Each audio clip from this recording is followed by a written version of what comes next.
Si tu fais ça, celui-là ou ça, désolé de t'apprendre que tu ne fais pas de la mobilité, mais de la mobilisation. La mobilisation active. Cela consiste à bouger son membre sur une portion d'amplitude avec une contraction musculaire.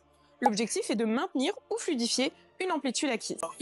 La mobilité, quant à elle, consiste à produire de la force dans une certaine amplitude de mouvement afin que votre corps arrive à contrôler la force générée dans ce secteur d'amplitude. L'objectif est d'acquérir de la force et de la stabilité sur ce nouveau secteur d'amplitude. Si je t'illustre ça avec un même exercice pour travailler ta flexion d'épaule. Lorsque je veux mobiliser mon épaule en flexion, je vais pouvoir, par exemple, lever le bras et le redescendre tout simplement. Là, je vais mobiliser mon épaule en flexion. Par contre, si je veux travailler ma mobilité en flexion d'épaule, je vais pouvoir inclure des paramètres supplémentaires.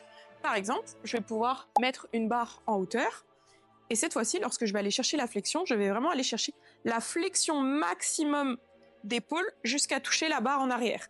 L'objectif sera de ne pas compenser avec mon buste vers l'avant en restant fixe et d'aller chercher le plus loin possible grâce à ma flexion d'épaule. Là, je vais donc me renforcer en position maximale de flexion d'épaule et je travaille donc ma mobilité.